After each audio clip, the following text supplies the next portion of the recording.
Okay, it's the middle of winter. It's January 2018. It's a nice sunny day. It's a very, very windy day. There's a steady breeze of about 15 to 20 miles per hour coming out of the west. We had a front move through last night. This is the perfect day to thresh beans, or for that matter, any other dry potted plant that you need to clean the seeds up.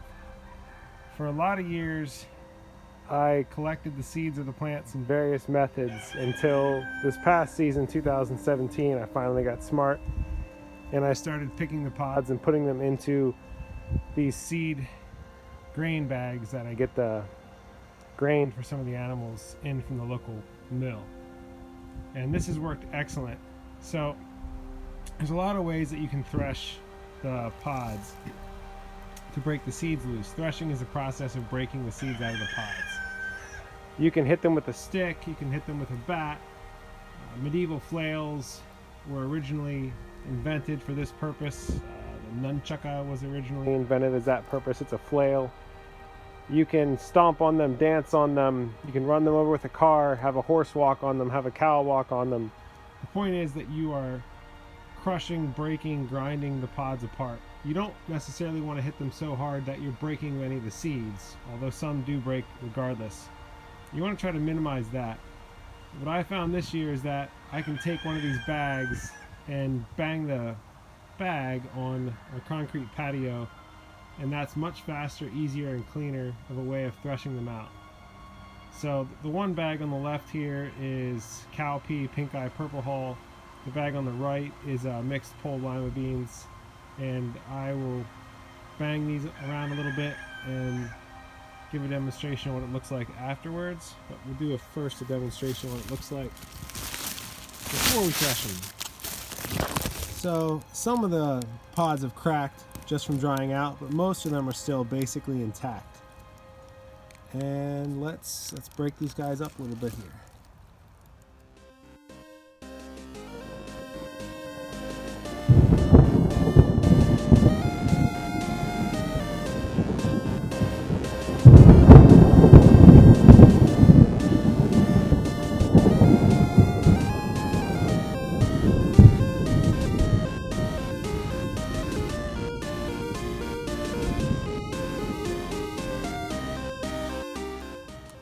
This is what the cowpeas look like after being threshed for about a minute. As you can see, most of the pods are now broken in half. They typically break cleanly in half. There's always some that don't break, but the vast majority of them are broken, and that's good enough for what we're doing here. So now we'll go down and to the barn and we'll start the next phase of the cleaning process, the winnowing.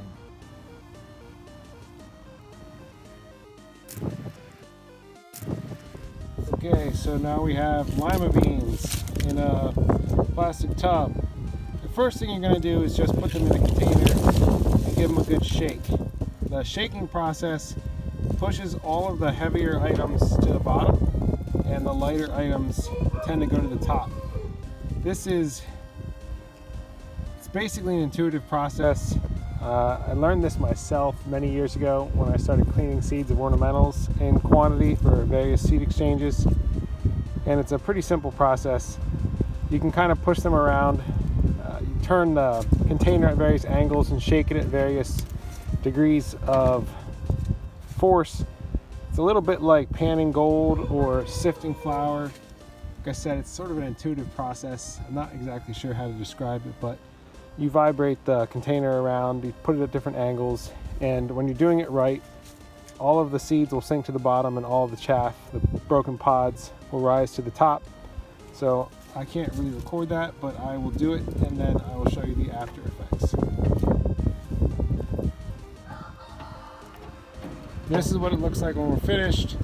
So I take all this rough stuff and I'll dump it in for either bedding for the chickens or ducks, or I'll throw it on the ground for the goats and they'll eat some of it. And then I'll show you what it looks like once we have this next phase of rough cleaning done.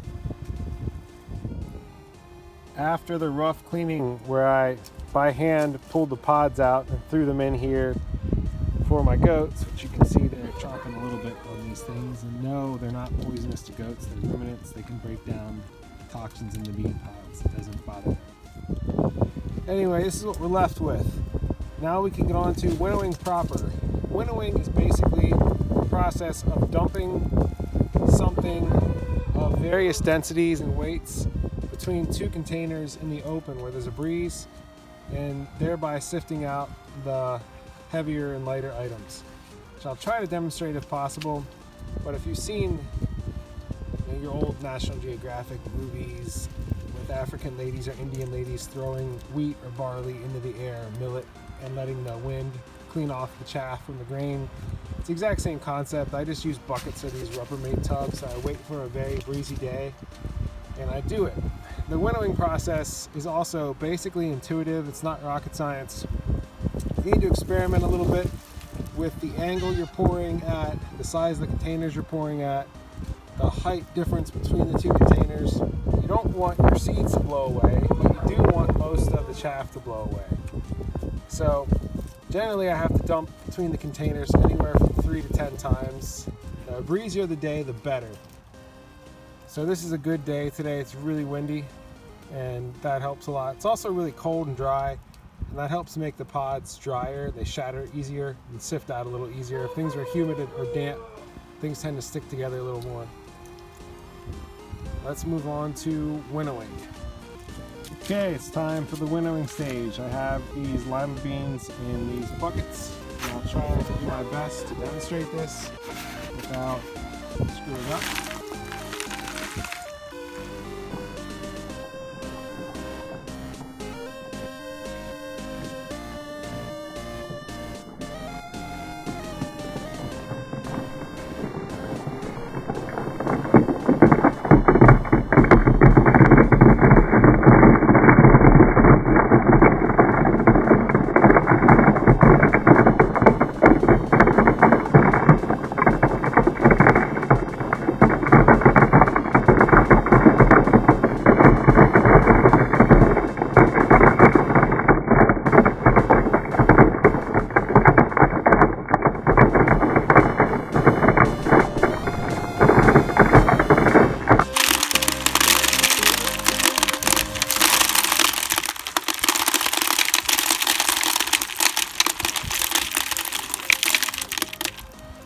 Hopefully you can see that process, but I'll do it a few more times here so see what it actually involves, since it's not rocket science.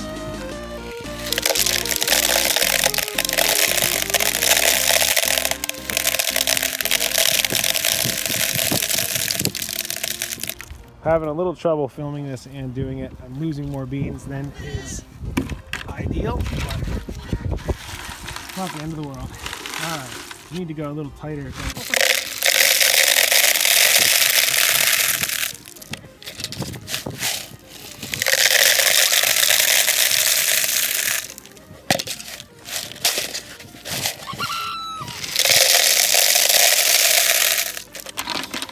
That is going to be clean enough for now. It's not perfect, but I always soak the seeds first and then I pick out anything crazy.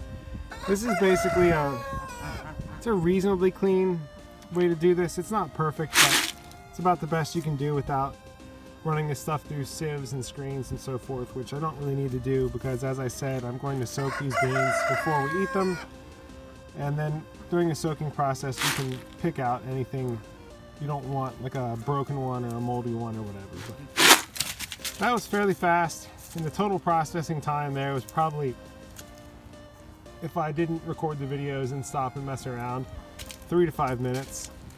And it doesn't change a lot whether you have, like this is probably about a pound or two of beans versus 20 or 30 pounds of beans. The time is approximately the same.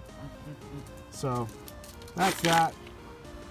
I'll try here to show a few more results as I go through here, but that's the basic process. Winnowing beans.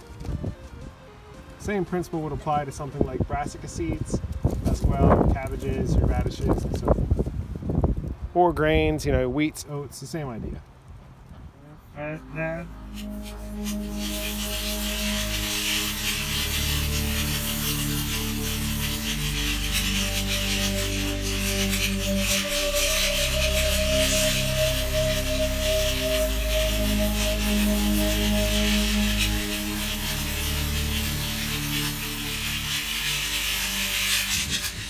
wanted to get an extra video shot of these cowpeas. I think they show up a little better as far as the winnowing process goes, so let's see if we can get that in here.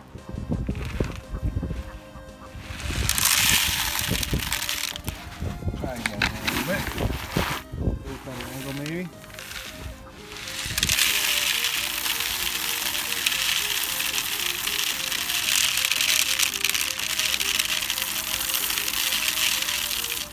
That definitely was a little better. Let's see if I can get another version of that. These seem to have a little more visible chaff. The wind is blowing.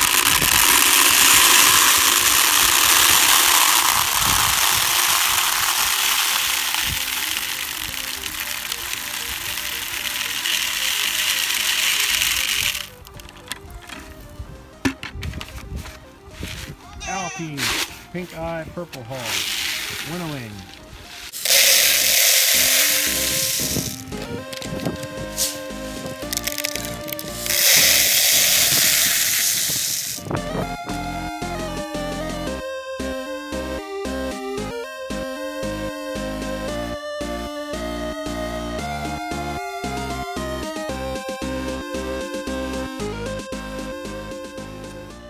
Here some smaller quantities of dry beans and okra that I want to thresh today.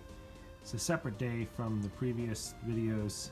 It's also a really breezy day, a cold day, and a clear day. These varieties of beans I only got smaller quantities of, so I didn't see the sense in putting them into a big feed sack. So I'll demonstrate how I do this with smaller amounts. This is dried bean pods of the variety Good Mother Stallard. It's a pole bean for dry soup beans. I got these at a seed exchange several years ago and they were old at that point. I wasn't sure if any would actually germinate this year, but a few did, and you only need a few for a pole bean to get a huge return harvest and get a variety moving forward again. So what I'll do with these things is dump them out, and then we'll start to stomp them down and thresh them.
Go through now after stomping these down, try to handbrake the few that didn't get it previously.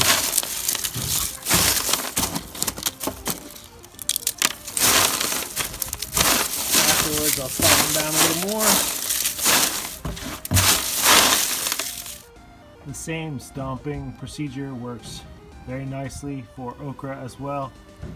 These are some okra pods that I stomped down. They actually come out really cleanly. It's very easy to thresh okra and clean it, winnow it. Okra is one of your easiest and simplest, best things to do in this fashion.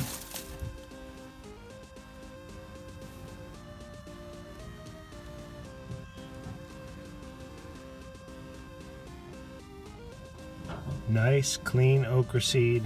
Only had to be poured between containers 2 times to have it this clean.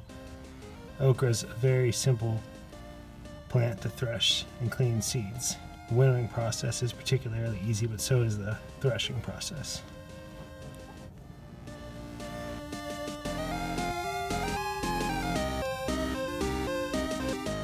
I received a comment some time ago asking how I dry and hang and prepare the sorghum that I harvest. This was in response to the sorghum video that I made last year. This is a portion of last year's sorghum harvest. This is the best portion of it, and it's been hanging in the barn since last fall. Honestly, I could have threshed this out months ago. I haven't got around to it, but now is as good a time as any. So I hang it up like this so that rats can't get it and it can dry down and get good air circulation. I do the same thing with a lot of seeds to keep them away from rats and mice, mold, and it works pretty well. Eventually insects will get into these things, so you can't let them go forever, and I've really let them go longer than is perfectly ideal. But I will cut them down here shortly and we will begin the threshing process. And I will demonstrate that threshing sorghum is extremely easy.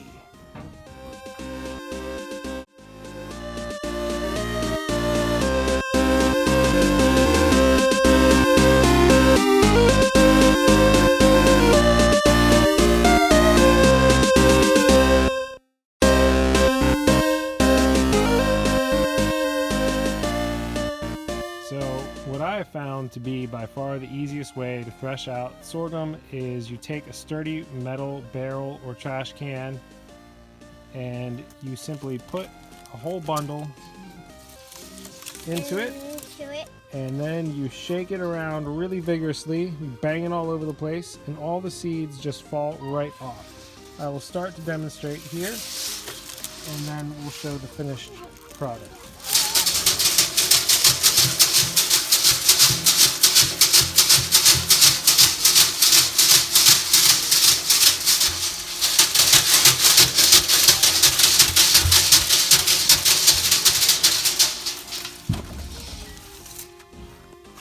Here I'm going to need to use both hands to get this done right, but that's the idea. But I need to use 2 hands now, so hang on.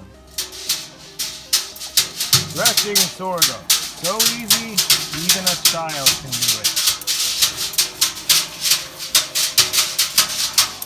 Good job, guys. And dusty.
fair bit of seed here, dusty seed, but we got a lot of seed. The old hand.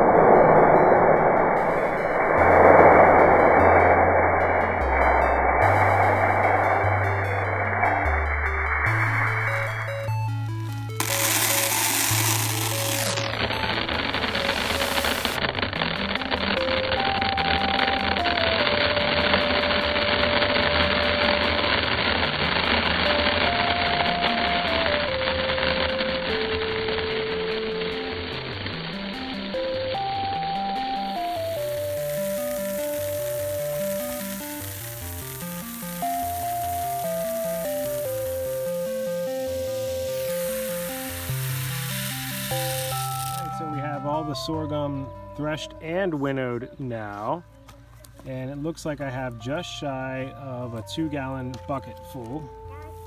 That is a lot of seed for, this was a double 50-foot row, so if it was a single row it would have been a 100-foot row, and the plants were 6 or 8 inches apart maybe. This was very easy to thresh and winnow. The whole process took us less than a half an hour. Probably, if I weren't recording videos or working with small children, I could have done it in 15 minutes. And this is pretty good. Could be cleaner, but it's not a windy day today. It's a very still day. It's the middle of summer. And this is the best we can do for now, and that's good enough. That is cleaning sorghum.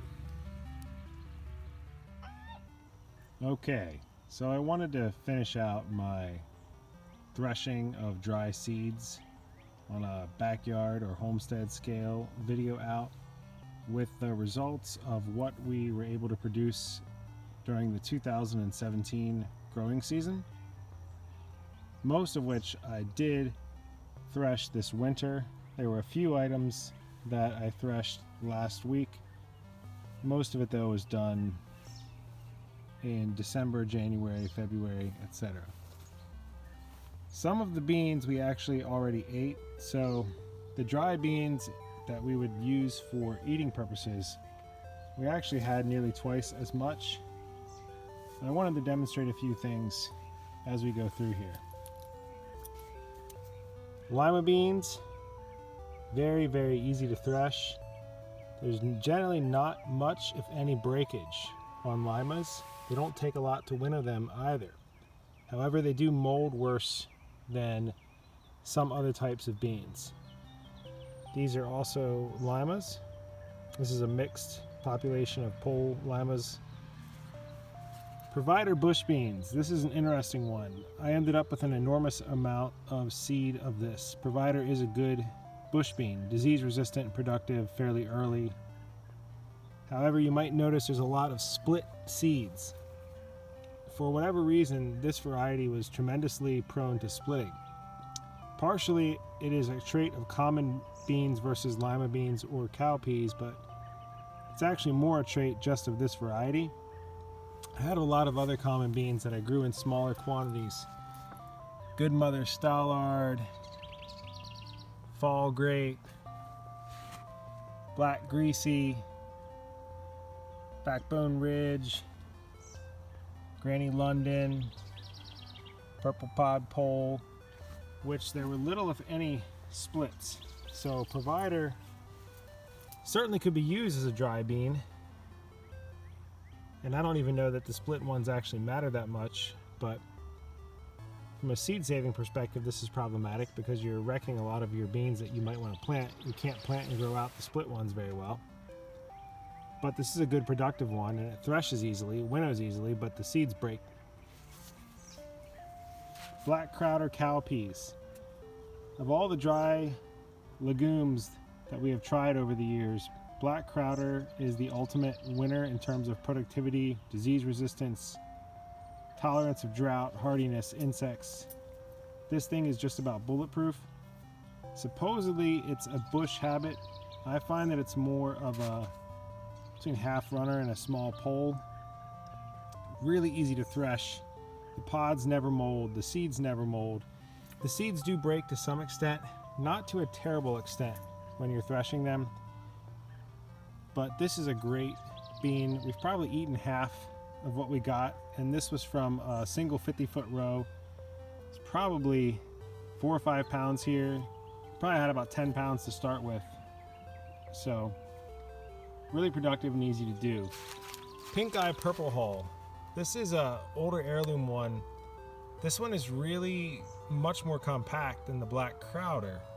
However, it is nowhere near as productive. Now, to be fair to this one, I didn't grow a full 50-foot row. This is only about a 15 or 20-foot section. But you can see that there's nowhere near the productivity. These are nice beans, but they're not nearly as productive. So if you're looking for straight productivity, black Crowder is the winner. Some of the other seeds that we produced, these are Orach seeds, mountain spinach. This is dill. It's hard to see. I wasn't able to get the dill terribly clean. This coffee can is about a third full of, these are Collard seeds. It's old-timey blue Collards. We produce a lot of Collard seeds. This is an absolutely ridiculous amount of seeds. This is Collards for the next 10 years at least.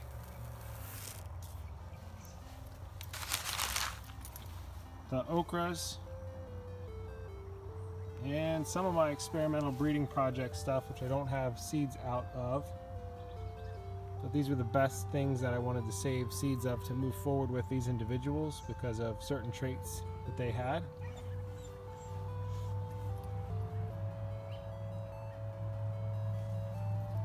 But in any case, this is the results of 2017 growing season of the dry threshing seeds. One thing I wanted to add is, as I have read blogs over the years, been on forums, watched videos, I've seen a lot of talk about various contraptions and contrivances and mechanisms for threshing of seed. Some seeds I know, like rice and finger millet,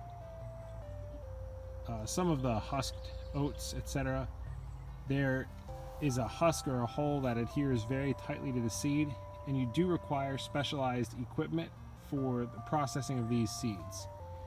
However, if you're talking about wheat, barley, oats, sorghum, particularly wheat, barley, oats, or sorghum of the types that are known as hull-less, or ones that are free threshing ones, you don't need any kind of specialized equipment.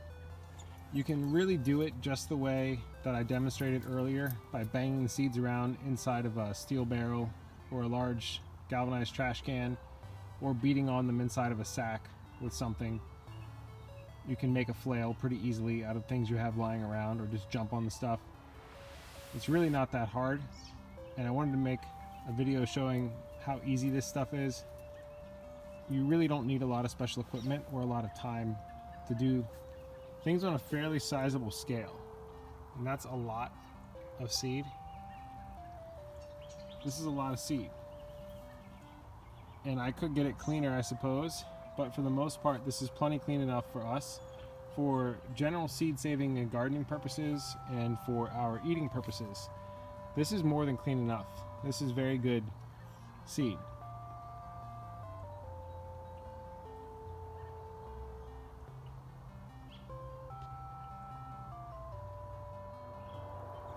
One final thing that I almost forgot to add is my experiences personally with hand threshing various grains and legumes over the last 12 to 15 years.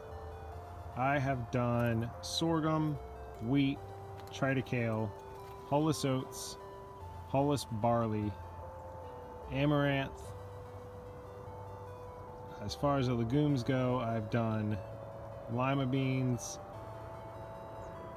typical beans, cowpeas, all sorts of peas, lentils, of all kinds of weird things, moth beans, okras, dill, brassicas of all kinds, so collards, radishes, etc. It's very easy to thresh out. Hulless oats, wheat, hulless barley, sorghum. Sorghum is the easiest thing to thresh and winnow, followed by hulless barley, modern type wheats, with hulless oats being significantly more difficult, and other things I haven't grown, and my understanding is that they're more complicated or require specialized equipment, and I'm not willing to get into that. As far as legumes go, cowpeas are by far the easiest thing to thresh and winnow for a homestead basis. Cowpeas really cannot be beat. They are immune to a lot of the insects and diseases that plague typical beans. They tolerate heat and drought much better. They're far easier to thresh and winnow. They almost never mold in the pods. Really excellent. Lima beans are the next easiest thing to thresh and winnow. But lima beans are not quite as productive, and they do tend to mold rather badly depending on the variety and the season.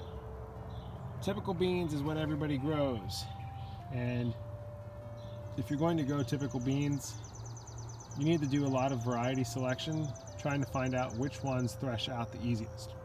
I can tell you from personal experience that old-fashioned type, I grow two really old bean varieties that are family heirlooms, Granny London Pole and Backbone Ridge Half Runner. These are snap type beans with strings. The ones that are bred for edible pods and strings tend to be extremely difficult to thresh, and it's very problematic to thresh them out, and doing large scale is difficult. However, you only need a small amount to grow a large quantity out for yourself, so it's not so much of an issue. If you're going to grow beans for large scale, in terms of dry beans for making soup, etc., you want a very inedible pod.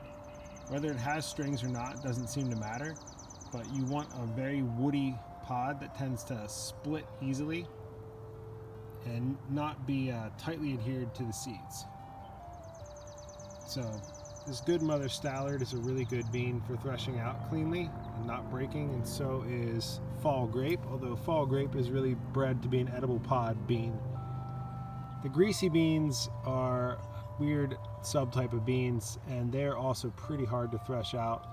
The pods tend to shrink down and adhere really tightly to the beans. It's very wrinkled, and these also have strings. This type, purple pod pole, this is what I would consider more of a modern type pole bean. It's without strings. It's very long podded. These type thresh very easily. So they can also be useful as potentially as a dry soup bean as well. So that's some further thoughts on threshing grains, legumes on the backyard gardening or homestead scale. Hopefully this can be of some interest or use to other people. Thanks for watching.